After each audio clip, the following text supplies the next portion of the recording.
the political panel all-stars up shortly, whānau. But first, this week's 1-on-1 in 10 with Tāmaki Makaurau by-election candidate Hannah Tamaki. Kia ora, comrade. Welcome to the show, and thank you for being available to the Fourth Estate. Your democracy is grateful. You're welcome. Hannah, you have not been invited to tomorrow night's by-election debate because your candidacy was judged too low a threshold to have an impact, and preference was on Penny and on Orini.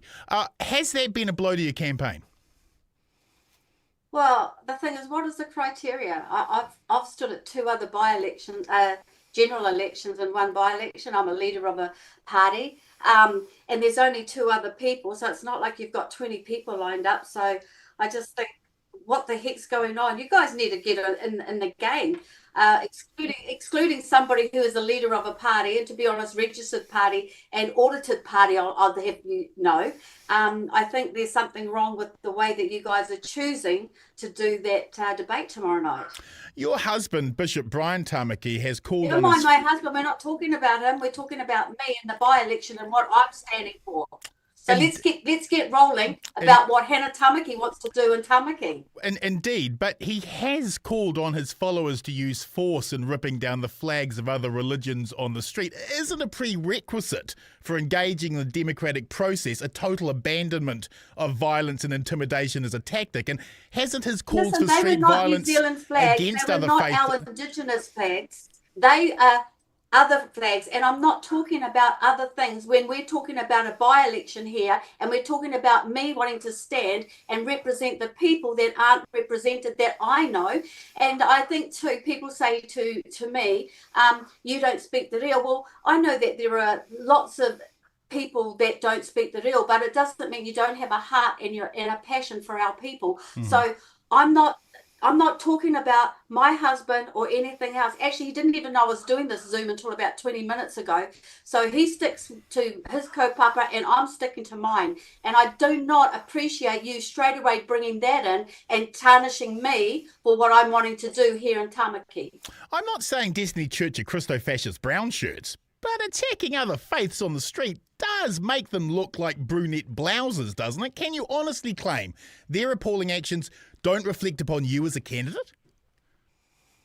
No, they don't. Because I'm standing for people, for everyday people, for urban Māori, and I'm going to stand up very strongly for the wahine, because I think that it's important that they have a voice, and there's nothing wrong with having a faith, whether we do things differently. Now, those flags that were ripped were not Catholic, Anglican, or any of those types of faith. They were foreign faiths. And so we're talking about what we can do in New Zealand. Now, straight away, you bring that in because you want to put me in a category of being, I don't know, whatever you want to do. But reality is, I'm here because I believe that I can help everyday people, families. I've worked 27 years here in Auckland, 40 years with people, and I don't think anyone can dispute the fact that I have a heart actually for the whānau. Okay, well, I mean, God willing, there will be a miracle at the ballot box on September the 6th, and let's say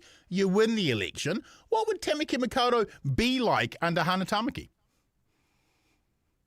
Well, I think for people that actually genuinely know me for who I am, there's an echo going, but I don't know where that's coming from. But know that I do have a heart for people. I'm very genuine. I can actually work with anybody. I think that working together is far more important than dividing people. And I even also believe that working with our Pasifika people is important, and Auckland is the largest Polynesian city in the world. So why wouldn't we include me working alongside our Pasifika people as well as our Māori people, our rangatahi? And I helped establish a school 20 years ago. I've helped set up 2 early childhood centres, a medical centre. Now, anybody that disputes the mahi that I do has actually got their head far up their own butts and not looking for reality. And the thing is, I've done these things voluntary. I work alongside other organisations, young youth groups. I'm encouraging young people to get out there and register to vote. Now, those are the sorts of things that you've got to do to help people understand that to have a voice, for the Māori to have a voice, is about including all sorts of different, whether you speak te reo, whether you're engrossed in your culture. I think the most important thing is that you do have a heart for actually people and wanting to help people. So that's my kaupapa, and I'm sticking to it. If you were the winner of the by-election, would librarians have anything to fear from Destiny Church members attacking their local library? No, librarians would not. It's when people want to go and influence young children. Now, here we go again. You're deliberately trying to cast me in a picture.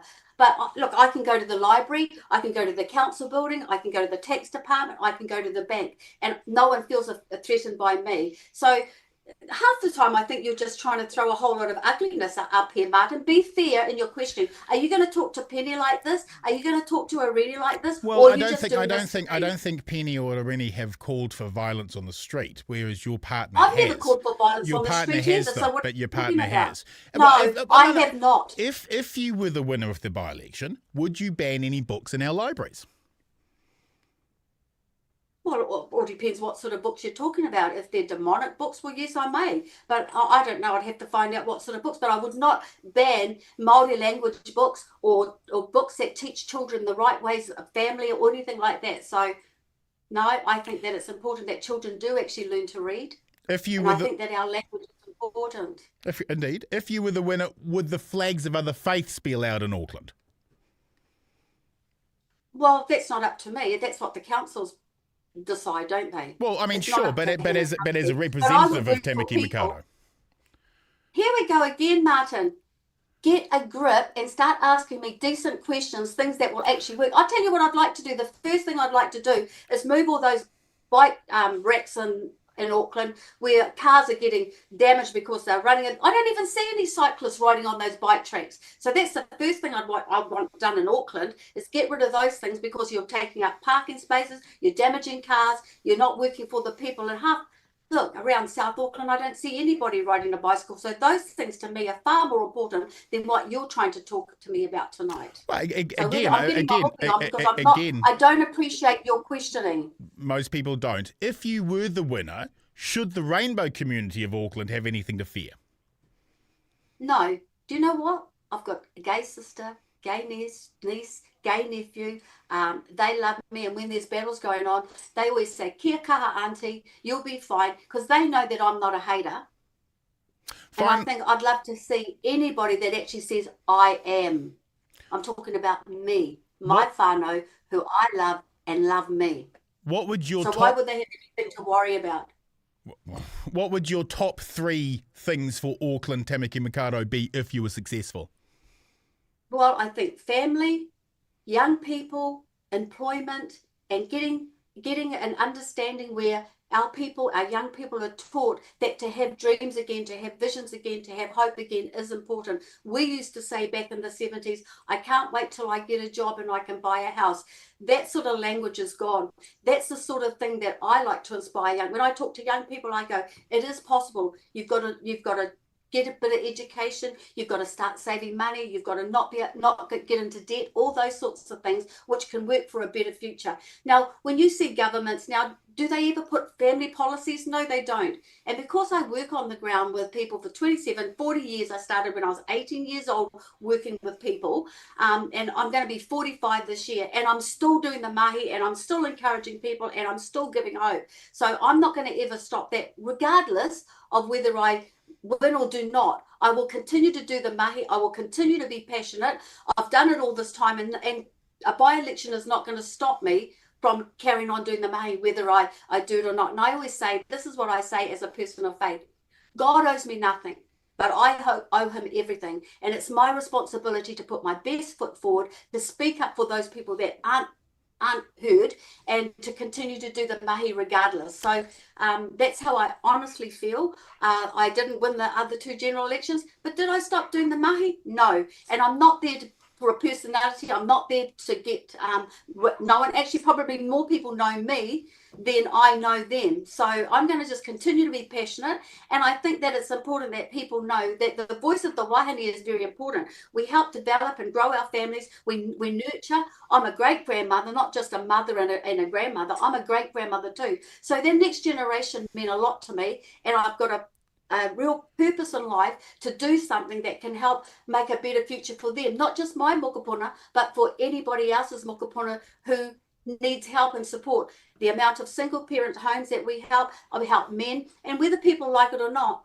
I help instigate the fact that Man Up started, because I said to Brian one day, I think these men need a father. A lot of them haven't had fathers. And he's like, oh, they've got their own dads. And I kept pushing and pushing, because I was raised in a single parent home by a father. My mother left when I was 6. And I saw the importance of a man leading his family well. And so I thought that men need to be supported and encouraged, but helped out of dysfunction. And really, that's what us as mamas, that's what our responsibility is. Finally, to make Hannah, sure that our tamariki is safe and that they feel that there's a place for them. what would you winning the Tāmaki Makaurau by-election mean to the rest of New Zealand? Would Kiwis see it as a moment of celebration and rejoicing of a new way of doing politics, or would they see it as the prequel to The Handmaid's Tale?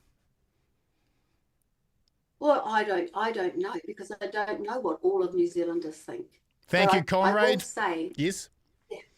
Thank you, comrade. Blessed be the fruit.